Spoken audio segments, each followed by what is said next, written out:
Karshni Nair, who goes mononymously by Karshni, lovely lady. Welcome to On VJ's playlist. I am extremely happy to be talking to you today because I was just interviewing another musician yesterday, and she could not stop raving about how you are her favorite. And while she said that, I just could not stop raving about your latest single, Josephine on the Floor. Firstly, welcome to my channel. How have you been doing? I've been goodish. Thank you for having me, firstly. And yeah, I'm good. I started working at a new place, and it's been very refreshing.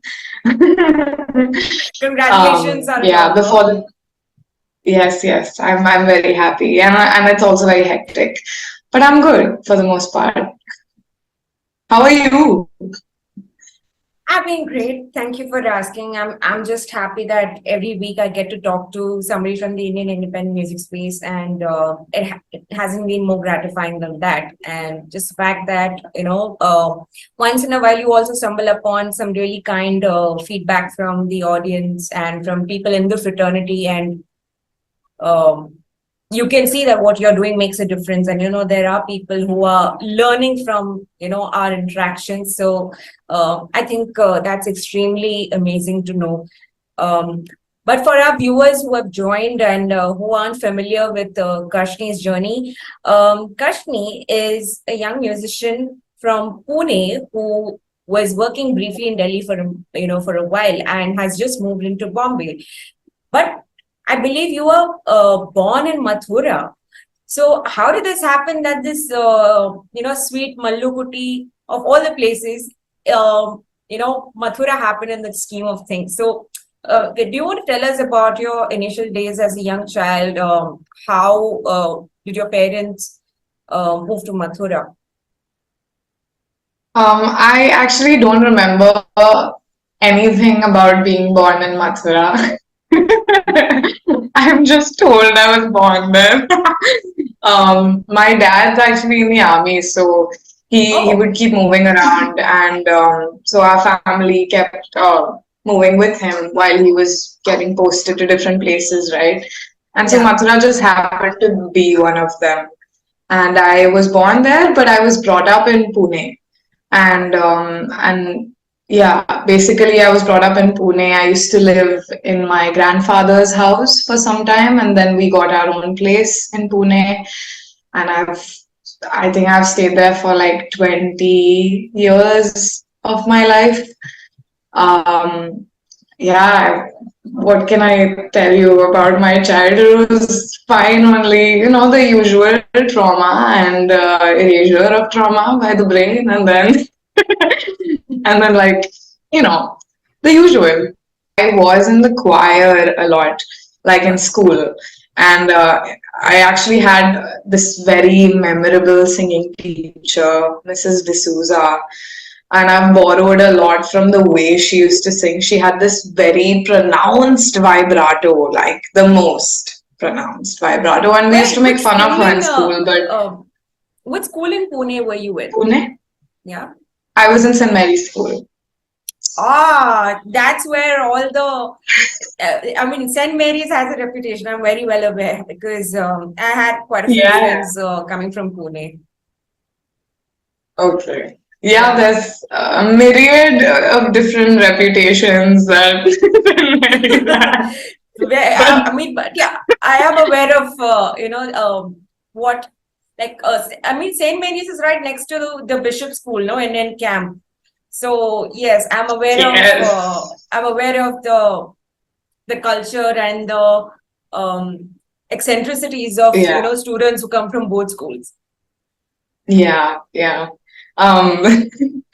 So I was in the choir in school, and then I stopped singing after 10th standard.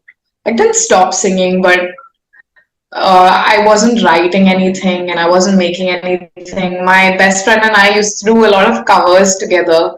My best friend, in fact, she's been a huge influence in my decision to start making music and like believing that I can actually do this. Nidhi, her name is. And And then in junior college, like in 11th and 12th, I wasn't really doing music. But after 12th, I started writing songs, like properly writing songs, because I found that I was very uncomfortable in a lot of social situations, and I didn't know where to put that anxiety and that angst that I had in me. And a lot of like family shit was going on as well. So a lot of fodder basically to write poetry and songs. And I started out writing spoken word poetry. Pune in 2017 had a very active spoken word scene. Like, I'm in touch with a lot of poets that I used to hang out with that time. I'm still in touch with them. And then I graduated to writing songs, and then I got into college, and then more songs happened. But when I got into college, I came to Bombay, and so gigs also started happening, and I started performing that music that I had been writing in the confines of my room, and people seemed to like it. So I didn't stop. I kept performing, and yeah, that's then the pandemic happened. Then everything stopped. Only college was going on online. And yeah, basically that's my journey, kind of, sort of. I believe when you were about 13 was when you picked up the guitar. So, how Yeah. did that fall in the scheme of things? Like, how did you realize that you had a liking towards playing a musical instrument? There was a guitar class near my house called, at the time, it was called Guitar Club. And then they changed the name to Divine Music, which is obviously a better name. And my dad, I remember, he wanted me to play the guitar. He wanted me to play some instrument. And so he took me to this place. And and I remember they sat me down and they put a guitar in my lap, and they were like, "Okay, can you, let's see how much you can stretch your fingers across how many frets." And I tried to do that, and they were like, "Oh, okay, she's got long fingers, she can play the guitar." Nothing like that. It's a total myth, but okay. And I started learning the guitar. I was a very, very inconsistent student. Okay, like I used to skip classes half the time, and that affected my guitar playing a lot. Like, I'm not the best.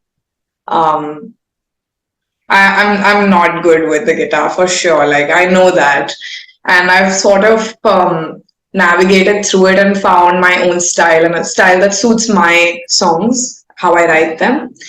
But yeah, I was very inconsistent. My teachers used to keep changing. So my teachers used to stay for like 3 months and then go back to like Manipur. And then a new teacher used to come in and then go back in 3 months. So there was like this rotation happening plus my inconsistencies. So I stopped learning guitar in like ninth standard. Um, and then I didn't learn any other instrument. I sort of picked up the piano on my own. We bought a second-hand upright piano at home. My mother bought it, and I started playing that. And it has this really beautiful, natural detune. Like, it's so detuned. It's off, like half the notes are off, but it sounds so beautiful and like weighty and, like heavy and emotional. So I started playing that, and I composed a lot more songs on the piano as opposed to the guitar once I got the piano. So yeah, I didn't really like properly learn guitar. That was your question. Yeah. So, I believe, or rather, from what I limited understanding I have of children who grow up in in backgrounds where especially the paternal figures have been or are in the army, there is a certain expectation of a certain discipline, a certain routine that one needs to adhere to, one needs to be in alignment with. From what I understand, a lot of your songs are also about dealing with that kind of pressure or that kind of keeping up to those expectations. Do you feel that somewhere, as a child, while you were growing up and while you were trying to understand the workings of the world that you were in, do you think that is where a lot of your music reflects of? Yeah, definitely. I mean, I've referenced this so much. I reference my dad a lot, and I mean, for good reason. Um, yeah, he was the kind of man to expect a lot from his kids. A lot. Like, I remember like I got 95 in math and I would like start crying. It's a 95, it's not 100. Things like that really stayed with me. Even the pressure to kind of be good at whatever I do. Like if I'm a footballer, I should be good enough to get into the national team. Otherwise I'm not I'm invalid. Like this is not valid anymore. You know? So doing things for the joy of it was not really important. And that has stayed with me till now because I feel like I should be the best at what I do. Even though I could be very far from it, but I feel like I should. And the pressure, like you said, is what gets to you. Yeah. And it becomes the basis of a lot of songs that I write now.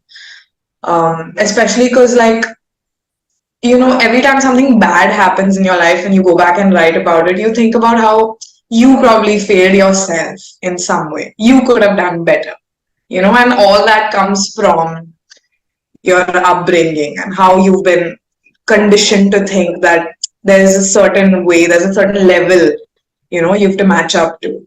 So yeah, a lot of my songs come from. I mean, I reference my dad in almost every song that I write. He's there. Yeah.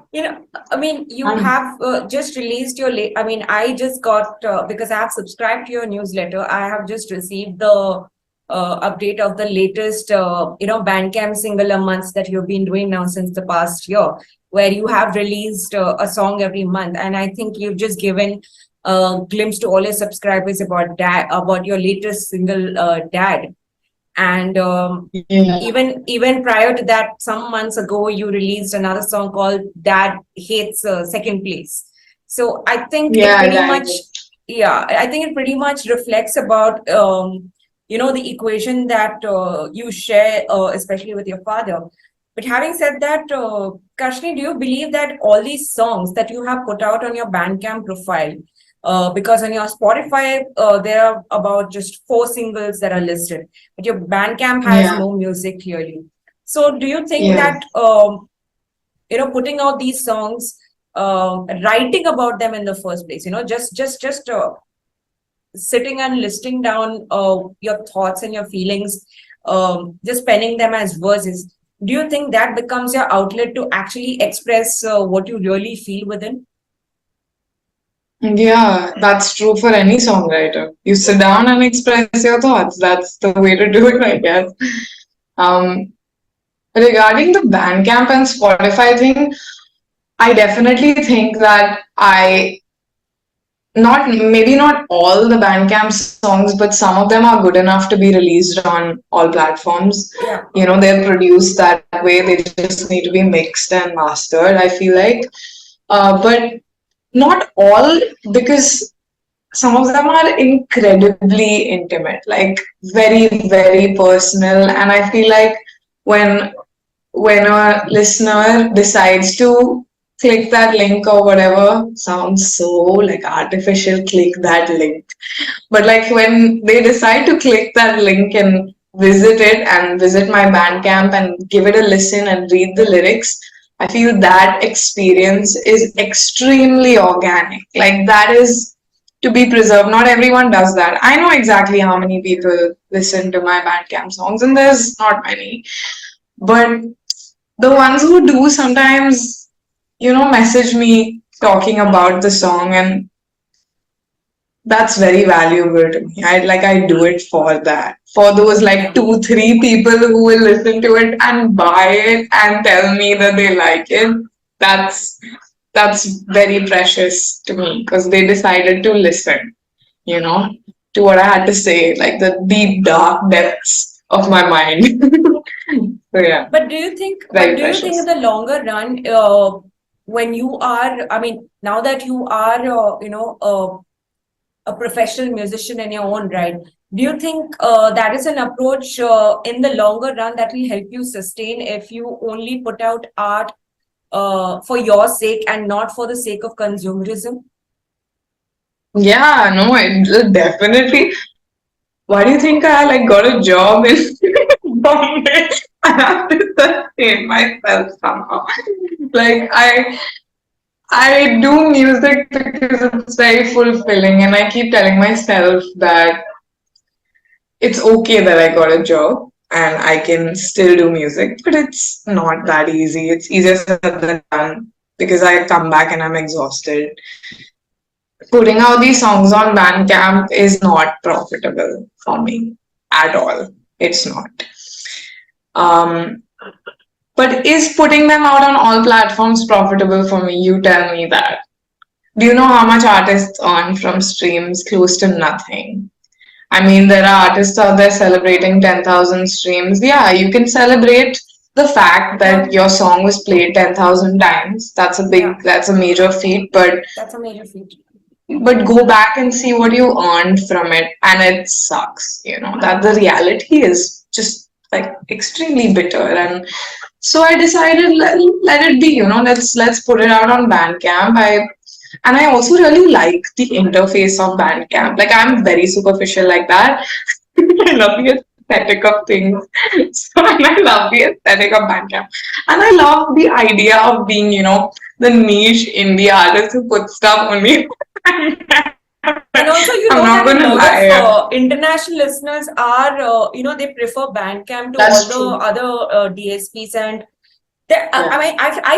mean, from whatever limited discussions I've had about this with other artists, I feel that those who actually put out stuff on Bandcamp, they know that they're going to get a certain value for what they're putting out. They will be Yeah.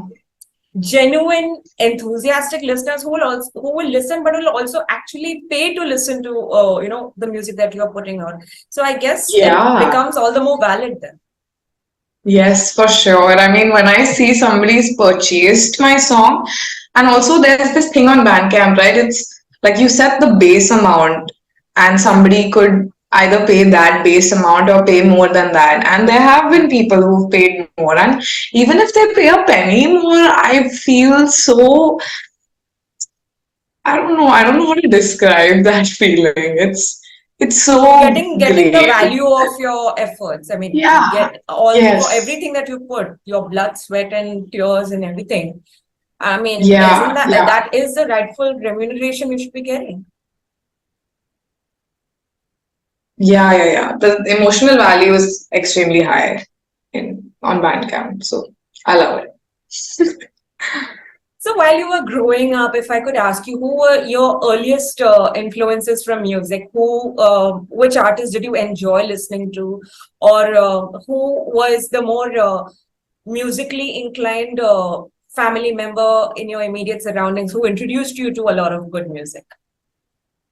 My mother, my mother used to listen to like Don Williams and Dolly Parton and Wow. Kenny Rogers and stuff, and like, and not even not just them. Okay, she used to listen to contemporary artists like Oh Wonder and Off Verona, and like these really cool artists she'd find, and it was just always on, like it was always playing on her laptop on YouTube. um and I grew up listening to those songs, and I'm very thankful to her for introducing me to so many great artists early on.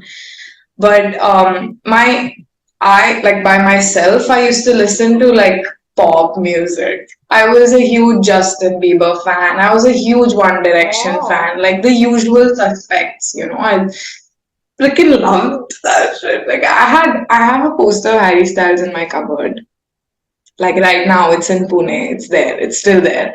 But yeah, and also when I was 16 years old, I got into K-pop. And that ah, like that has helped me so much. Honestly, a lot of my melodies come from K-pop songs. Like they are inspired by the ones I've heard in K-pop songs.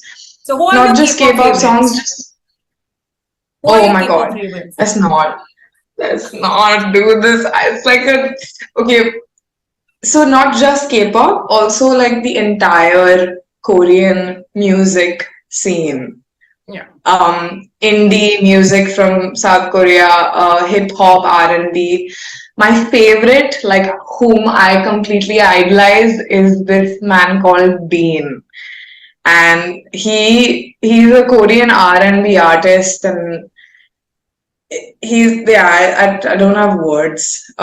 He's probably my biggest inspiration in music altogether. Like my biggest inspiration. Apart from that, I'm a huge EXO So, fan. so clearly, if And he's ever coming to India, you will be like, if the early bird tickets are oh, announced, you're like, you'll just go grab it. yeah, for sure. Yes, I will pay whatever amount to watch Dean. And yeah, just basically Korean music, a lot of that, a lot of what my sister used to listen to, and my sister's she used to watch Grey's Anatomy, and Shonda Rhimes used to use really good music in the show, right? She's like the best. So I used to listen to the soundtrack of Grey's Anatomy also. What else? Mm, Green Day, like whatever was Oh, popular that really? time, honestly. Yeah, Green Day and like, but also like Tayo Cruz and Usher and like all of those as well. You Um, just reminded me of my yeah, college playlist right now by mentioning all these names because they were regular fixtures on my playlist. yeah. Also, Bollywood music, 2000s Bollywood music is great, and I still listen to it. Like, I have this playlist called Hindi Songs with X Factor, and all of those are on it. All these 2000s bangers, Bollywood bangers. But yeah, that's So, basically Viju, what if I I could ask used you, if I could ask you to, like list out your top three favorites from, the Bollywood of that time, which are the three or four, songs that immediately come into your mind? definitely Mola Mere Mola, and then Ah, there's Chinnamma Chilakamma, Rahman, and then there's A Bachchu from Gajini. I remember I used to dance in oh front of the yeah. TV to this. It used to actually play on television, yeah, I remember every like when you're going to college early in the morning, those jumpstart mornings used to happen. Yeah. The ticker will be rolling down, down the television screen, and you'll have the music channel icons also playing along in an animated. Yeah, Yeah. I remember that very well. Yes. Core memory. Yeah. So those three for sure. And a lot of other Rahman songs. Honestly, Rahman's all over my playlist.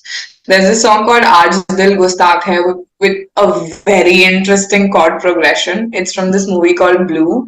Blue. That one as well. Yes. Yeah. That one's great. But yeah, that's it. Four songs. That's a very unusual song you've chosen, I must say. But I doubt if I was to ask the same question right now to a lot of music enthusiasts around me, I doubt if this would be like an immediate mention on anybody's list. So I think it speaks highly about what kind of a music fanatic are you.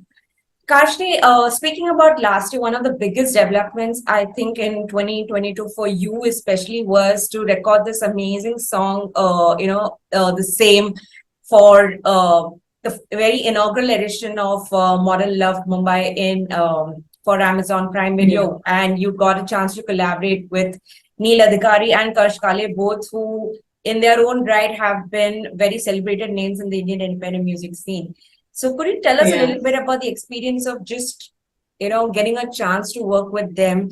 What did you learn from them? And how was the entire experience? How collaborative was it? Honestly, when Neil sent me the song, he'd already written No, firstly, my friend Shonjoy got me in touch with Neil. He works with Neil Yeah. on like a bunch of scores and soundtracks and stuff. And then Neil sent me the song. He told me he liked my voice and he had already written lyrics to the song and stuff. And he'd already recorded Karsh's vocals, if I remember correctly. So I listened to that and I really liked it. And when I tried to sing it, I found that it was sounding pretty decent in my voice. So I recorded the vocals and stuff, sent it to him. He liked it. He decided to bring me to Mumbai, which reminds me of this line from Indian Idol, "Aap Bombay aa rahe ho." Sorry, what? I didn't get Do you that. know that? In in Indian Idol, they used to say this, "You're coming to Mumbai." Oh, that. Remember? So when I said that, I remember that. Sorry, my bad. Got distracted.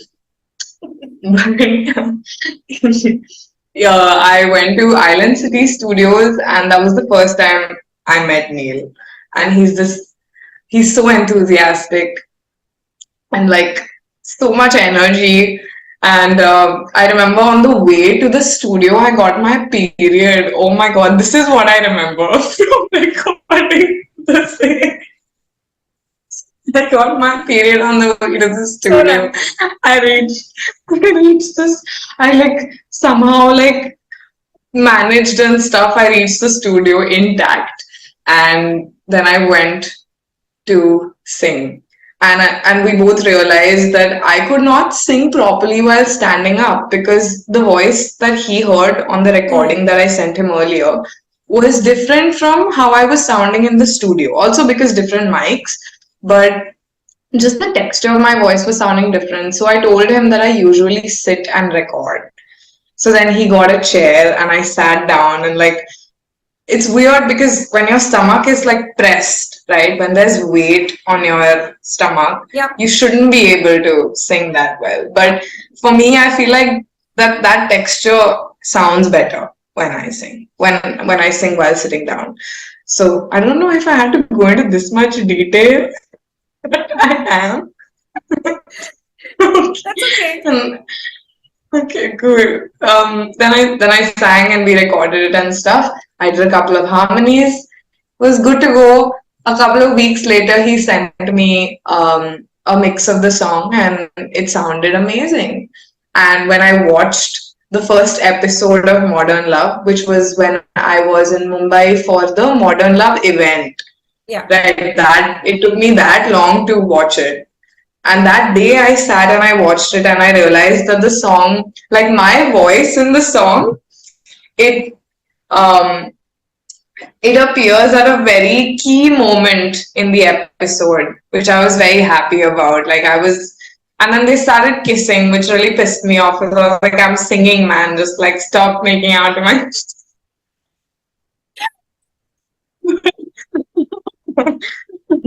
No, I'm just kidding. I'm just kidding. I was really happy. And then that Modern Love event thing happened.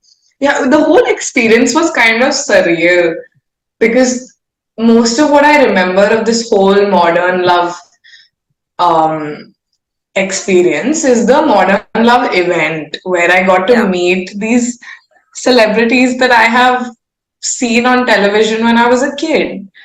You know, like Chang and all. Yeah. It was crazy to me, and then I got to interact with them, I've which seen was very interactions of you guys. I think they were exclusive interactions only with the singers and the musicians involved. And I've seen you, be part of all these group interviews. I think Kamakshi was there, Chang was there, Nikita Gandhi was there. I think even Neil was also a part of. Neil was there. Neil was, of course, of course. He was still there only, but like it was.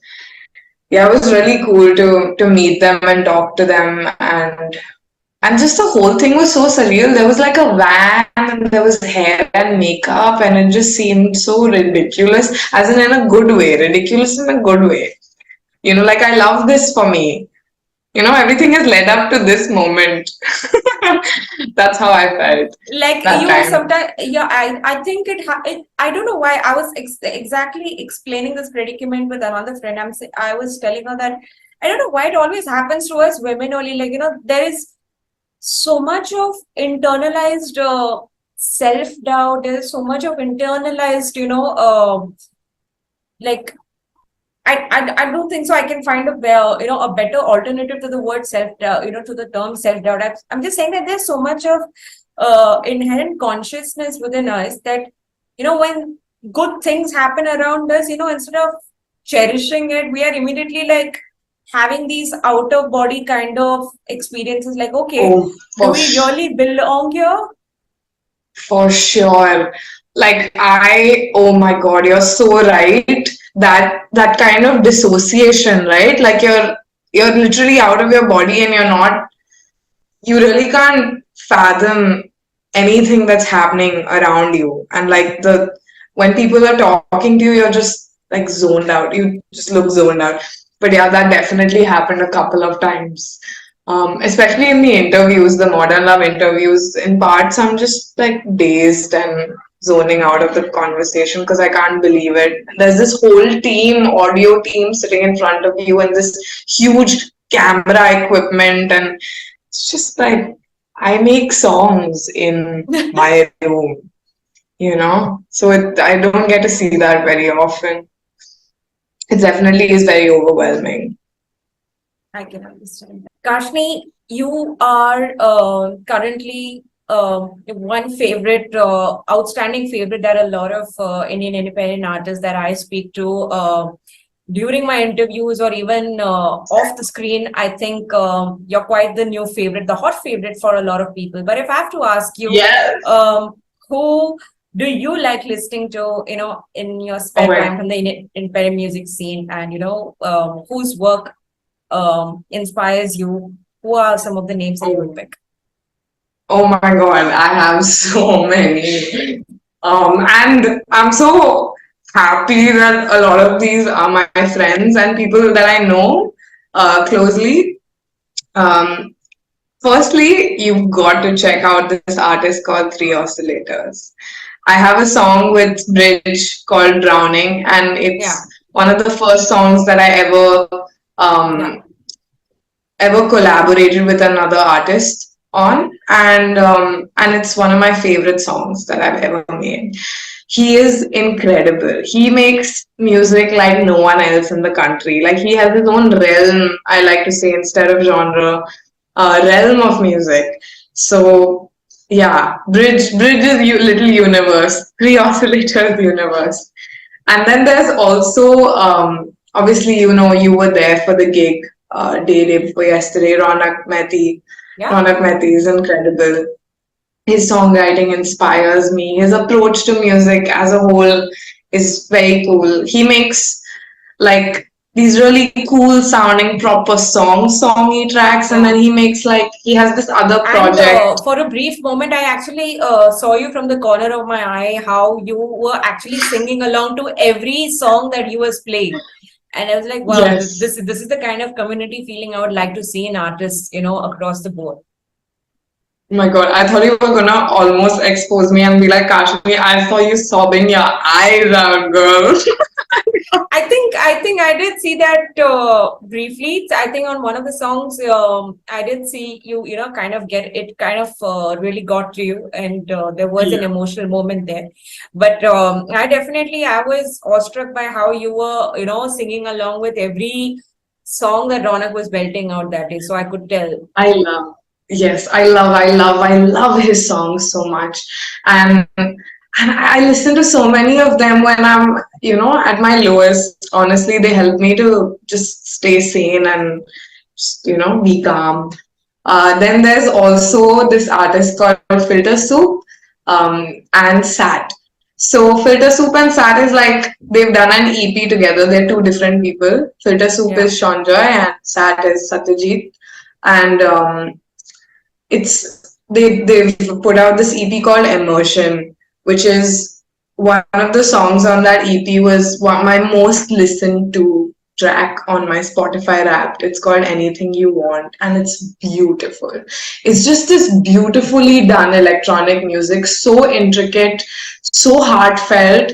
The writing on it is incredible, and like just the ebbs and flows of like that EP, the songs on the EP. If you listen to it as like at one sitting, so that EP is incredible, and they're just great artists. Like both of them are really good at what they do.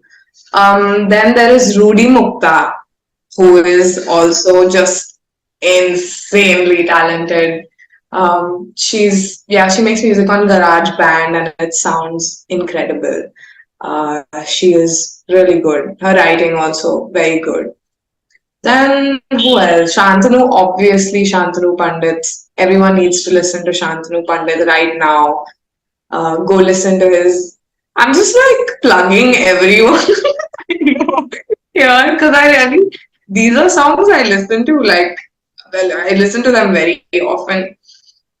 Then there's also this artist called Shashwat, also another artist on Pagal Hai Na, such a great writer. And his set at NH7, I could hear it because he went on a stage that was next to our stage. He went up before me. His set was before ours, and he just sounded so good. I was so envious that day.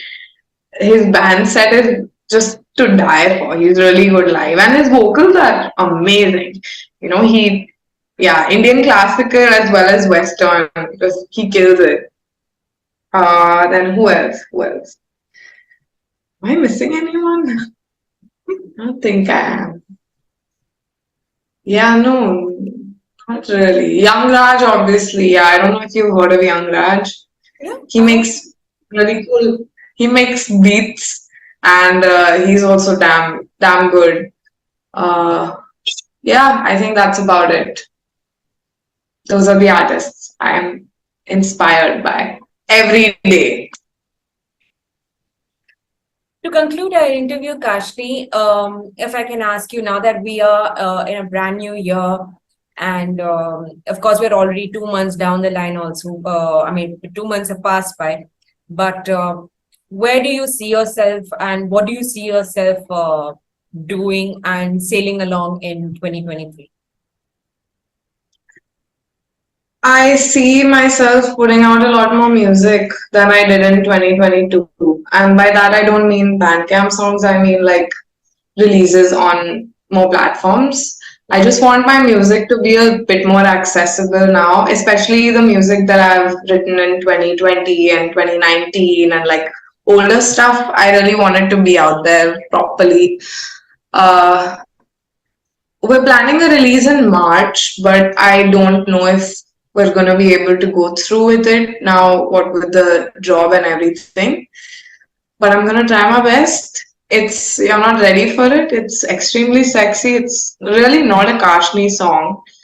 I don't know if you know this about me, but I have a moniker. Like I also make music under a different moniker. Did you know that? No, I wasn't aware of that. Now you know that. So there will also be a Baby Chino interview after I put out my Baby Chino EP. Baby Chino. Yes, Baby Chino, like a small cappuccino. That's what it is. So she also makes music. And is that inspired? Is that inspired from cappuccino? Like, of course, it's. Oh. Yes. It's.